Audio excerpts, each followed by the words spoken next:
Hello नमस्कार आदाब सलाम सत श्री अकाल केम छो कसे काय केरो हाले केना छी यहाँ सब कैसन वाणी हाउ आर यू कैसे हैं आप लोग केमो नाचो मनक्का केमती अच्छंती खम्मागनी हुकुम। उम्मीद करता हूँ कि आप लोग बहुत अच्छे होंगे, स्वस्थ होंगे, दुरुस्त होंगे और आपका समय बहुत मज़े में बीत रहा होगा।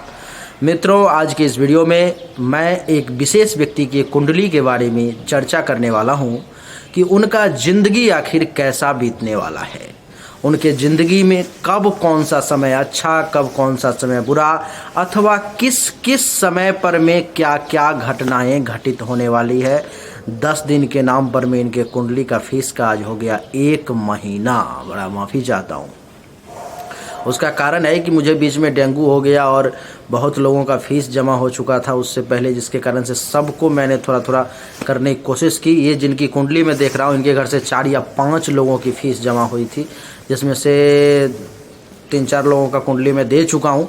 ये इनका लास्ट कुंडली है। बाकी आगे अगर इनकी इच्छा होगी तो और भी लोग अगर होंगे घर में तो उनकी भी वीडियो बनेगी, उनके लिए भी कुंडली का एनालिसिस जो है सो किया जाएगा।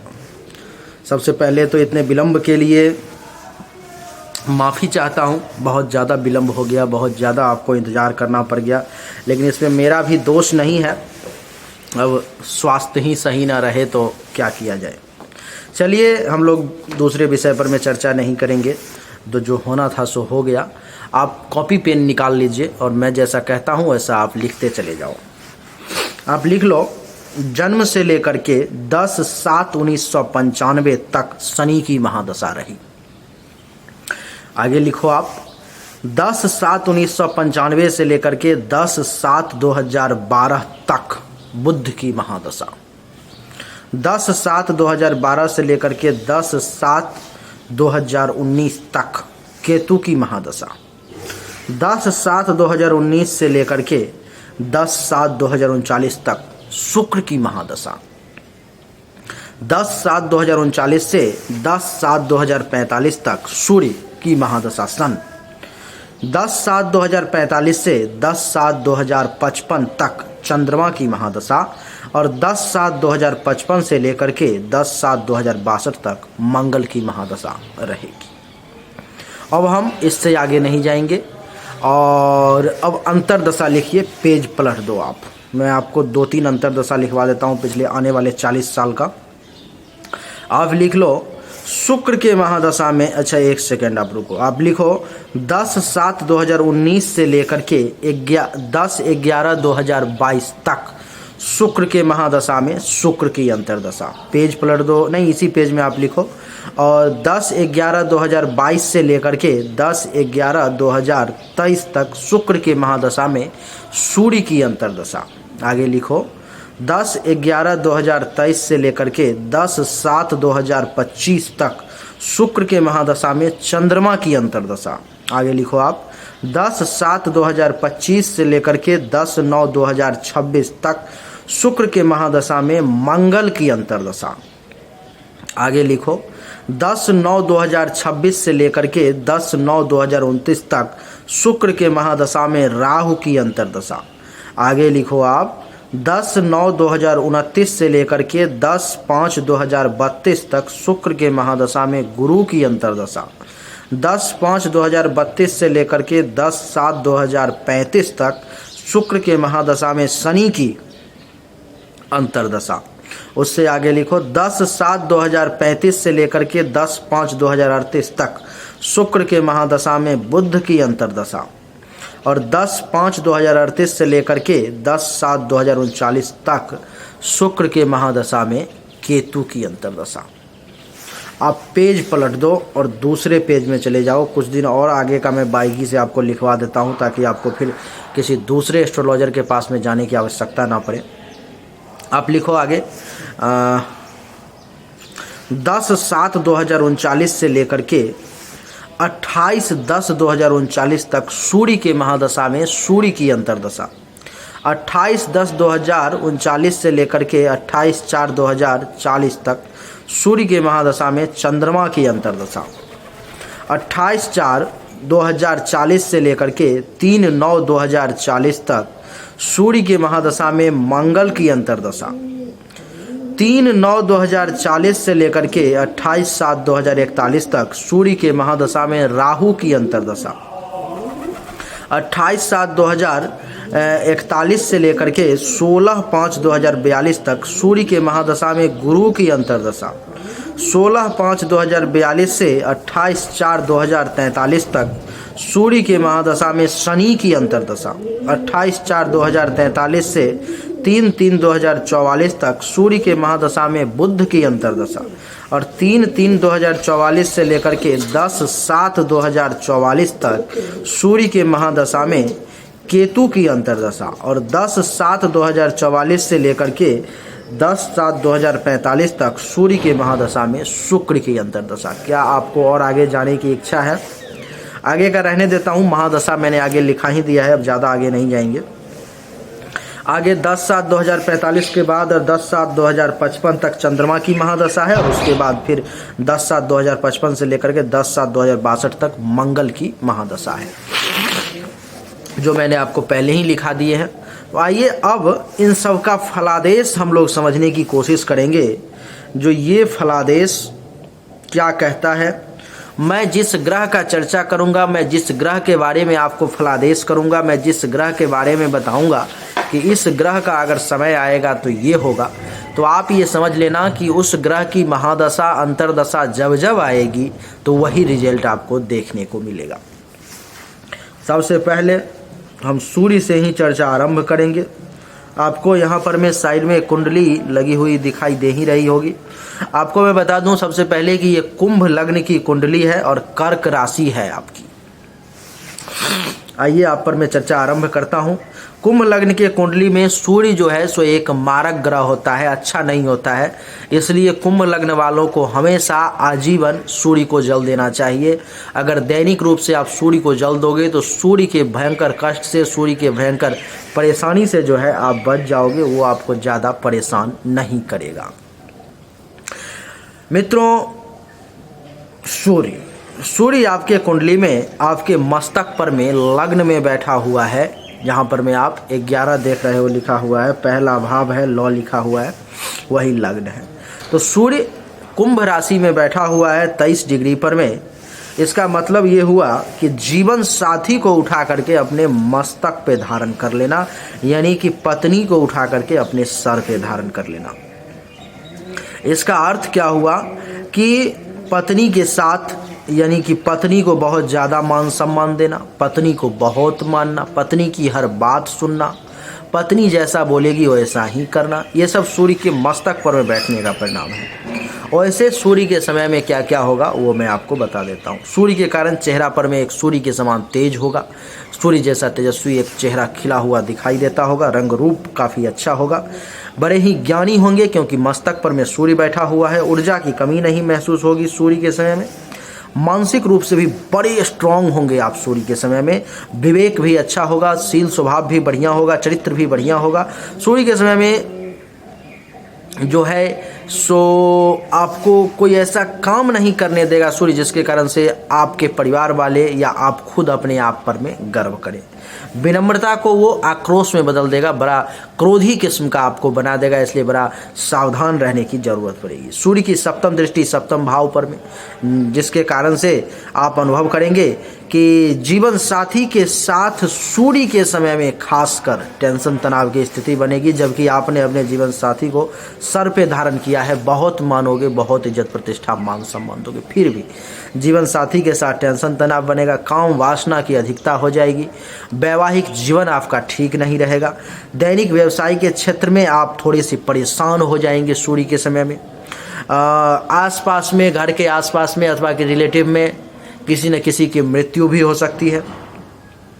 प्राइवेट पार्ट से संबंधित सूर्य के समय में कुछ परेशानी का सामना भी करना पड़ सकता है। दुश्मन आपको परेशान करने की सूर्य के समय में जो है सो विशेष कोशिश करेंगे। अगर आप किसी के साथ पार्टनरशिप में कोई बिजनेस कर रहे हैं और वो समय जो है सो सूर्य का चल रहा है, तो आप यकीन मानिए कि पार्टनरशिप में बड़ी परेशानी आ जाएगी। और इसलिए आपको सूर्य की जब जब महादशा अंतर्दशा आएगी तो सूर्य के लिए दैनिक रूप से ओम आदित्याय नमः, ओम आदित्याय नमः मंत्र का जाप करना होगा 10 माला। और सूर्य को तो आप आजीवन दैनिक रूप से जल दें तो आपके लिए अच्छा रहेगा। सूर्य के बाद हम लोग अब चंद्रमा की बात करेंगे। चंद्रमा आपके कुंडली में कर्क राशि में यानी कि अपने ही घर में छठे भाव में बैठा हुआ है, जिसके कारण से आपके कुंडली में एक बालक ग्रह भी हो गया। हो सकता है बचपन में 8 वर्ष के अंदर में आपका, बचपन में जब जन्म हुआ तो उससे 8 वर्ष के अंदर में आपका तबीयत एक बार बहुत ज़्यादा खराब हो गया होगा, बहुत स्थिति विपरीत हो गई होगी, जिसके कारण से हो सकता है कि आपके माता पिता को ऐसा लगा होगा कि अब ये बालक मेरा बचेगा कि नहीं बचेगा, क्या कैसे होगा, क्योंकि चंद्रमा की बालक ग्रह जो है उसके प्रभाव से भगवान शंकर ही रक्षा करते हैं। तो आपके माता पिता का ऐसा कर्म पुण्य, जिसके कारण से आज मैं आपकी कुंडली देख रहा हूँ, क्योंकि चंद्रमा को एक तो ग्रहण लगा हुआ है आपके कुंडली में और दूसरा छठे भाव में बैठा हुआ है, बहुत ज़्यादा विपरीत है। आइए चंद्रमा अब भी जब आएगा तो आपको क्या क्या रिजल्ट देगा, आप जरा सुनने का प्रयास करें। चंद्रमा का जब समय आएगा, दुश्मन आपको बहुत परेशान करने की कोशिश करेगा, आप बड़े ही चिंता में रहेंगे, बीमारी आपको परेशान करने की कोशिश करेगी, कुछ कर्ज वगैरह में भी आपको खींच सकता है, केस मुकदमा से आप सावधान रहेंगे तो अच्छा रहेगा। पेट के ऊपरी भाग से संबंधित कुछ परेशानी का सामना करना पड़ेगा। आपके माथे पर में, सर पर में कलंक, अपयश लगाया जा सकता है, इल्जाम लगाया जा सकता है, शोक और दुख में भी आप रहेंगे। चंद्रमा की दृष्टि जब पड़ेगी द्वादश भाव पर में, सप्तम दृष्टि, तो आपका खर्चा ज़्यादा होगा, धन हानि होगा और विदेश यात्रा का योग बनेगा, घर से दूर जाने का योग बनेगा, अस्पताल का खर्चा भी एक्टिवेट होगा, कुछ आपका पैसा हॉस्पिटल में भी जा सकता है, आँख से संबंधित परेशानी भी जो है आपको झेलनी पड़ सकती है चंद्रमा के समय में। इसलिए बड़ा सावधानी के साथ आपको चंद्रमा के समय में बिताना होगा। और चंद्रमा के समय में ओम चंद्रमसे नमः, ओम चंद्रमसे नमः मंत्र का 10 माला दैनिक रूप से जाप करना होगा जब तक चंद्रमा की महादशा अथवा अंतरदशा हो। दूसरा कोई उपाय नहीं है, अथवा अनुष्ठान करना होगा चंद्रमा के मंत्र का किसी बढ़िया विद्वान पंडित के द्वारा वैदिक मंत्र का 44,000 बार जाप करवाना होगा। चंद्रमा के बाद हम लोग अब चर्चा करेंगे मंगल की। मंगल आपके कुंडली में मकर राशि में बैठा हुआ है, यानी कि द्वादश भाव में बैठा हुआ है, आपको दिखाई दे रहा होगा। मकर राशि का मंगल जो है सो उच्च का हो जाता है और मंगल की जो डिग्री है वो 3 डिग्री पर में मंगल मकर राशि में उच्च का होकर के द्वादश भाव में बैठा हुआ है। ये उच्च का तो हुआ, लेकिन अगर मंगल के समय में आप विदेश में रहोगे, दूसरे कंट्री में जाओगे, तभी जाकर के आपको इसका फायदा मिलेगा, नहीं तो ये आपको नुकसान पहुंचाएगा। मंगल के समय में अगर आप विदेश में चले जाते हो तो अपार धन दौलत का योग बनाएगा, बहुत ज़्यादा पैसा प्राप्ति का योग बनाएगा, बहुत पैसा कमाने का योग बनाएगा। लेकिन अगर आप हिंदुस्तान में रहते हो तो मंगल की जब महादशा अंतरदशा आएगी, आप यकीन मानो मेरा, मंगल का उपाय करने की आवश्यकता पड़ जाएगी। खर्चा ज़्यादा होना शुरू हो जाएगा, हॉस्पिटल का बिल आना शुरू हो जाएगा, हॉस्पिटल में पैसा जाना शुरू हो जाएगा, धन हानि का योग बनने लगेगा, विदेश यात्रा का भी योग बनेगा, घर से दूर जाने का भी योग बनेगा, अस्पताल का खर्चा एक्टिवेट हो जाएगा और आँख से संबंधित भी कुछ परेशानी का आपको सामना करना पड़ेगा। मंगल की चतुर्थ दृष्टि आपके कुंडली के तीसरे भाव पर में चतुर्थ दृष्टि के कारण छोटे भाई बहन से टेंशन तनाव की स्थिति बन जाएगी। अगर कोई होंगे तो नहीं होंगे तो जूनियर्स का सपोर्ट नहीं मिलेगा, जूनियर्स से टेंशन तनाव बन जाएगा।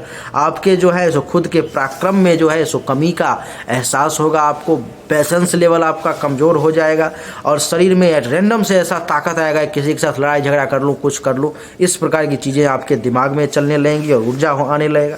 माता के लिए भी ये समय बड़ा विपरीत रहेगा। गुप्त शत्रु आपको बड़ा परेशान करने की कोशिश करेगा, छुपा हुआ दुश्मन, गले से संबंधित, नाक से संबंधित, कान से संबंधित कुछ बीमारी परेशानी आपको परेशान कर सकती है। मंगल की सप्तम दृष्टि छठे भाव पर में, तो मंगल के समय में दुश्मन परेशान करेगा, बीमारी परेशान करेगी, चिंता में समय आपका बीत सकता है, कुछ कर्ज वगैरह हो सकता है, केस मुकदमा का योग बन जाएगा, इसलिए सावधान। पेट के ऊपरी भाग से संबंधित कुछ परेशानी आ जाएगी, कलंक लगने का योग बन जाएगा, शोक और दुख का योग बन जाएगा।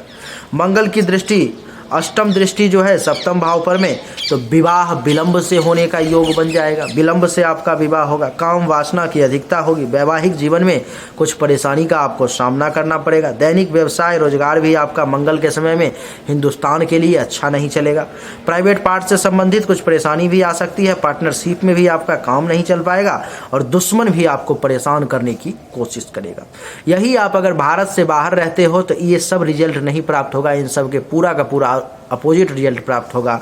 यानी कि खर्चा कम होगा, धनहानि कम होगा, मेहनत कम करना पड़ेगा, लाभ ज़्यादा होगा, विदेश से प्रबल लाभ का योग बन जाएगा। जीवन साथी के साथ भी संबंध बढ़िया रहेगा अगर आप विदेश में रहते हो तो मंगल का जो है ये प्रभाव आपको हिंदुस्तान में और ये प्रभाव आपको हिंदुस्तान से बाहर भुगतना पड़ेगा।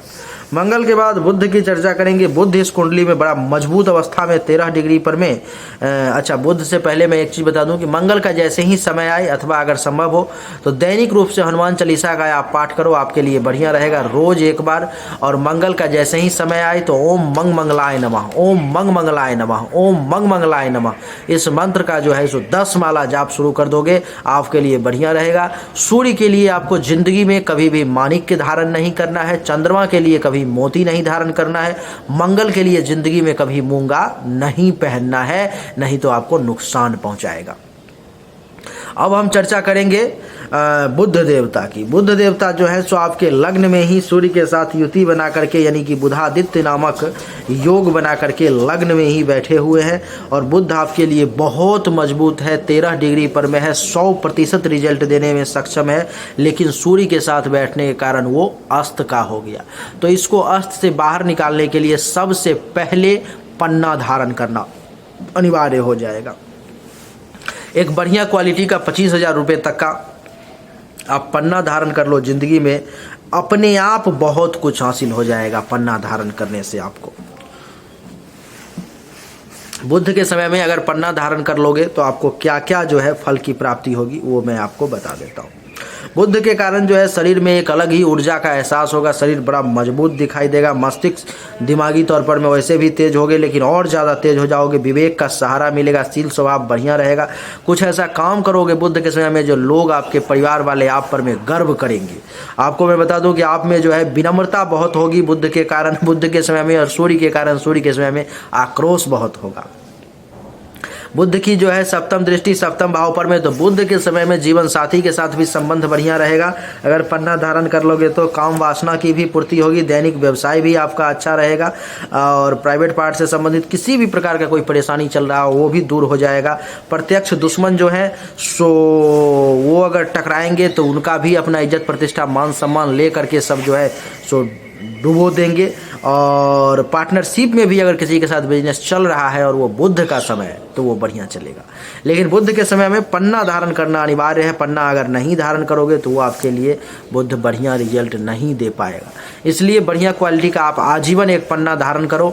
और अगर आप पन्ना धारण करना चाहोगे बढ़िया ओरिजिनल क्वालिटी का तो अपना एड्रेस सेंड कर लोगे, full address, pin code, mobile number के साथ, और पेमेंट करके स्क्रीनशॉट सेंड कर लोगे। आपके लिए पन्ना तैयार करके तांत्रिक वैदिक प्रक्रिया सिद्धि करके और आपके एड्रेस पर में 7 से 8 दिन में भेज दिया जाएगा पन्ना। ठीक है, बुध का लग्न में बैठने का मतलब ही यही है कि आपके संतान को भी उठा करके आपके मस्तक पर में डाल दिया गया और संकट को भी उठा करके आपके मस्तक पर में डाल दिया गया। यानी कि संतान को भी बहुत मानोगे, बहुत मान सम्मान दोगे, जान से ज़्यादा प्यार करोगे, लेकिन साथ में हमेशा रिस्क लेते रहोगे, रिस्क लेते रहोगे बुध के समय में खासकर। बुध के बाद जो है बृहस्पति की चर्चा करेंगे। बृहस्पति इस कुंडली में जो है सो एक योग कारक ग्रह है, बढ़िया ग्रह है, 7 डिग्री पर में बैठे हुए हैं, वो भी पंचम भाव में मिथुन राशि में बैठे हुए हैं। इसका क्या प्रभाव होगा आइए मैं आपको बताता हूँ। पंचम भाव में बृहस्पति का बैठने का मतलब ये है कि आपके लाभ को और बैंक बैलेंस को उठा करके संतान के घर में डाल दिया गया। यानी कि संतान के जन्म के बाद जो है जिंदगी में विशेष तौर पर में आपको लाभ मिलेगा और ज़्यादा बैंक बैलेंस हो पाएगा। और गुरु के समय में और क्या क्या होगा वो आपको मैं बताता हूँ। संतान एक पुत्र प्राप्ति का योग बन गया गुरु के कारण आपके कुंडली में।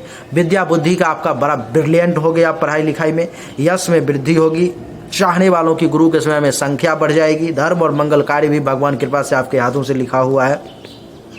गुरु के समय में अगर नाना नानी जिंदा होंगे तो वहाँ से भी कुछ लाभ मिलेगा।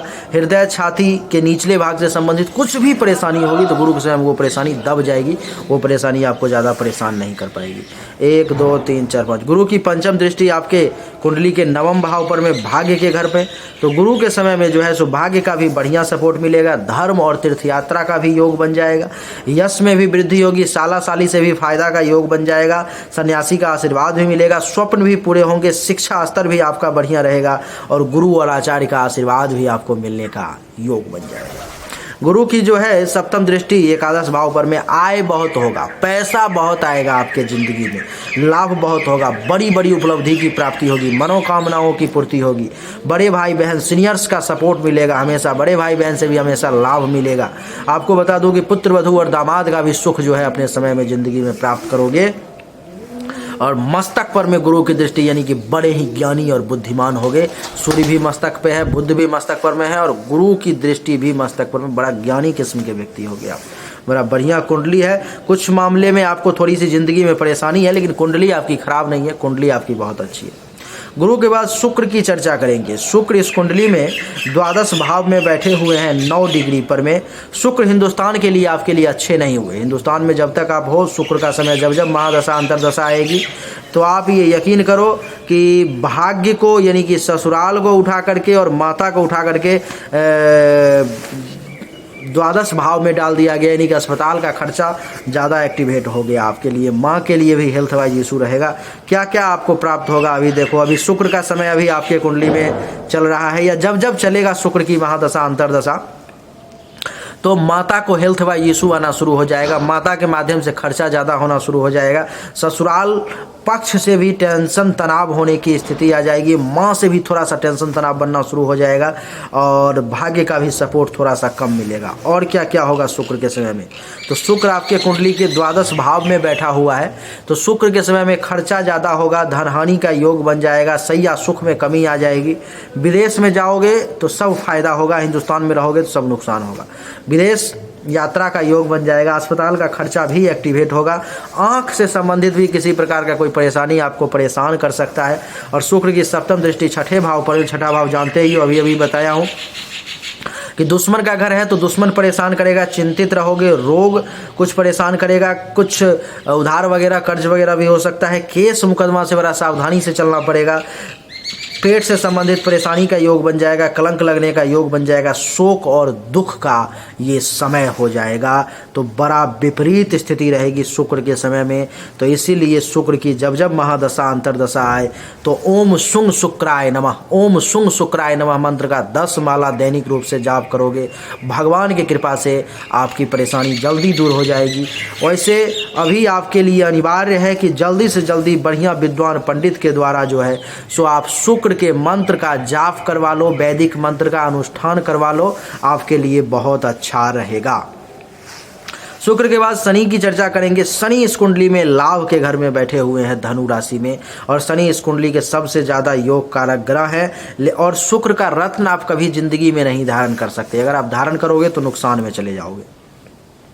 शनि इस कुंडली में लाभ के घर में बैठे हुए हैं। शनि की जब जब महादशा अंतरदशा आएगी तो ज़िंदगी में बड़ा लाभ मिलेगा आपको। कैसे कैसे, तो शनि से जो है शनि के समय में आपको आय में बहुत बढ़ोतरी हो जाएगी, पैसा कई गुना आना शुरू हो जाएगा, लाभ ज़्यादा होगा, उपलब्धि की प्राप्ति ज़्यादा होगी, मनोकामनाओं की पूर्ति होगी, बड़े भाई बहन का लाभ मिलेगा और पुत्र वधू दामाद का भी सुख प्राप्त होगा अपने समय में। 1 2 शनि की तीसरी दृष्टि मस्तक पर में तो दिमाग भी काफ़ी तेज होगा, लेकिन दिमाग शनि के समय में थोड़ा विचलित रहेगा आपका।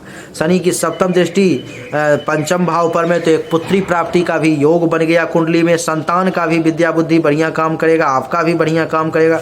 शनि के समय में संतान से भी लाभ का योग बन जाएगा। चाहने वालों की संख्या बढ़ जाएगी। धर्म कर्म का पालन करोगे। ननिहाल पक्ष से भी विशेष लाभ मिलेगा अगर नाना नानी जिंदा होंगे तो। 7 8 9 10 और विदेश से भी लाभ का योग बना देंगे शनि। इस कुंडली में जो मैं देख पा रहा हूँ उसमें अगर विदेश आप चले जाओ तो आपकी किस्मत बदल सकती है। आपके लिए बहुत बढ़िया समय रहेगा। हिंदुस्तान के लिए ये कुंडली बहुत ज़्यादा पॉजिटिव नहीं कही जा सकती। शनि के बाद राहु की चर्चा करेंगे। राहु इस कुंडली में द्वादश भाव में बैठ करके अंगारक नामक योग बना रहा है, जो बड़ा खतरनाक है, जो बड़ा खराब है, आपके लिए अच्छा नहीं है। इसके कारण से आपको ज़िंदगी में क्या क्या परेशानी का सामना करना पड़ेगा, सुन लो। राहु का जब जब समय आएगा तो आपको जो है खर्चा ज़्यादा होगा, धनहानि का योग बन जाएगा। विदेश से जो है सो लाभ का भी योग बनेगा अगर विदेश चले जाओगे तो। अस्पताल का खर्चा भी एक्टिवेट हो जाएगा, नींद भी सही तरीके से नहीं आएगी, आंख से संबंधित परेशानी का भी योग बन जाएगा। और इसकी पंचम दृष्टि चतुर्थ भाव पर में तो सुख में कमी, माता से परेशानी, माता को हेल्थ वाइज इशू, मकान से संबंधित परेशानी, गाड़ी से संबंधित परेशानी, ज़मीन से संबंधित परेशानी। अगर विदेश चले जाओगे तो इन सब के रिगार्डिंग फ़ायदा मिलेगा आपको। राहु की सप्तम दृष्टि छठे भाव पर में तो दुश्मन हिंदुस्तान में परेशान करेंगे, चिंतित रहोगे, रोग ज़्यादा परेशान करेगा, कुछ कर्ज वगैरह भी हो सकता है, केस मुकदमा का भी योग बन सकता है और कलंक भी लग सकता है, शोक और दुख का भी ये समय रहेगा। राहु की जो है नौवीं दृष्टि 8, 9, अष्टम भाव पर में तो हर काम में बाधा, परेशानी और एक्सीडेंट का भी योग बन जाएगा। हिंदुस्तान के लिए ये समय आपके लिए बढ़िया नहीं रहेगा। इसलिए इस समय में, राहु के समय में, ओम रांग राहवे नमः, ओम रांग राहवे नमः मंत्र का 10 माला दैनिक रूप से आप जाप करेंगे, तब जाकर के आपके फेवर में ये समय आएगा। और नहीं अगर विदेश चले गए तो आपके लिए बहुत बढ़िया रहेगा। ये कुंडली ज़्यादातर विदेश के लिए अच्छा है, पहले भी कह चुका, फिर से कह रहा हूँ। और अब मैं आपको बताता हूँ कि केतु का क्या प्रभाव रहेगा। केतु ने चंद्रमा को ग्रहण लगा दिया, यहाँ पर में ग्रहण नामक दोष बन गया, ये अच्छा नहीं हुआ। केतु का जब जब समय आएगा, दुश्मन छठे भाव में केतु बैठे हुए हैं, ग्रहण दोष बना रहे हैं, तो शत्रु परेशान करेगा, चिंता में रहोगे, रोग परेशान करेगा, कर्ज हो सकता है, केस मुकदमा का योग, पेट से संबंधित परेशानी, कलंक लगने का योग, शोक और दुख का योग। 1, 2, 3, 4, 5 पंचम दृष्टि पिता के घर पर में, पिता के लिए ये समय विपरीत, पिता का भी काम धंधा बढ़िया ना चलना, आपका खुद का काम धंधा बढ़िया ना चलना, पद प्रभुता प्रतिष्ठा में कमी का एहसास, अधिकार में कमी का एहसास, मानसिक रूप से अशांत। और सप्तम दृष्टि द्वादश भाव पर में तो खर्चा ज़्यादा होना, अस्पताल का खर्चा भी होना, धनहानि का योग होना, पेट से संबंधित परेशानी, आँख से संबंधित परेशानी। और 8, 9 द्वितीय भाव पर में दृष्टि तो जमा पूंजी को केतु निकालने की कोशिश करेगा। जब जब उसकी महादशा अंतर्दशा आएगी, उसको आपको खर्च करवाने का प्रयास करेगा, परिवार में भी कलह टेंशन करवाने का प्रयास करेगा, वाणी में दोष ला देगा और पड़ोसी के साथ भी कुछ टेंशन तनाव की स्थिति जो है केतु पैदा कर सकता है। और गर्दन में भी जो है कुछ दर्द आपको राह हो सकता है, इसलिए आपको परेशान करेगा केतु। तो ये आपके कुंडली के सभी ग्रहों का मैंने आपको विवरण बताया। जिंदगी में कभी भी आपको एक बार रत्न के बारे में बता देता हूँ कि माणिक्य नहीं धारण करना है, मोती नहीं धारण करना है और मूंगा नहीं धारण करना है, पन्ना जरूर धारण करके रखना है जिंदगी, पूरा जिंदगी भर के लिए। पन्ना के बाद गुरु का रत्न आप पीला पुखराज आपको धारण करना है, शनि के लिए नीलम धारण करना है और शुक्र के लिए हीरा आप नहीं धारण कर सकते, राहु केतु के लिए गोमेद और लहसुनिया अथवा लाजवर्त नहीं धारण कर सकते। यानी कि गुरु, बुध और शनि, इन तीनों के लिए आपको जिंदगी भर रत्न धारण करके रखने हैं, तभी आपके लिए बढ़िया रहेगा। नहीं तो आपके लिए बड़ा विपरीत स्थिति रहेगी, क्योंकि यही तीनों पर में पूरी की पूरी कुंडली टिकी हुई है। इसलिए इन तीनों को मजबूत बना करके रखना पड़ेगा। आपको मैं बता दूं कि इस समय की जो स्थिति है वो शुक्र के महादशा में शुक्र की ही अंतर्दशा चल रही है। शुक्र अभी बहुत लंबे समय तक 2039 तक है। आपके लिए अच्छा रहेगा कि अगर कहीं से कोई जुगाड़ बैठे तो कम से कम जन्म स्थान छोड़ दो, नहीं तो विदेश चले जाओ, दूसरे कंट्री में चले जाओ। अगर कहीं से कोई व्यवस्था बैठता है तो आप वहाँ से विशेष धन लाभ कमा पाओगे, ज़्यादा फायदा ले पाओगे, आपके लिए वो बहुत बढ़िया रहेगा। एक लंबे समय तक शुक्र है, तो इसके लिए आपको अभी चाहिए कि दैनिक रूप से ओम शुंग शुक्राय नमः मंत्र का जाप करो, और नहीं तो एक बढ़िया विद्वान पंडित के द्वारा जो है तो शुक्र के मंत्र का अनुष्ठान करवा लो, आपके लिए बढ़िया रहेगा। शुक्र के मंत्र का अगर आप अनुष्ठान करवाओगे तो आपको 64,000 अनुष्ठान और 64,000 जाप वैदिक मंत्र का और 6400 हवन इसका करवाना पड़ेगा। अगर आपके संपर्क में कोई बढ़िया विद्वान होंगे तो ठीक है, नहीं तो आप मुझे भी बताओगे तो मैं आपके लिए ये काम करवा सकता हूँ। सबसे ज़्यादा ज़रूरी अभी आपके लिए अनुष्ठान है और इस रत्न को धारण करना है। अगर आप धारण करोगे तो ज़िंदगी बहुत अच्छी बीतेगी, नहीं तो थोड़ी सी संघर्ष और परेशानी से बीतेगा ये समय।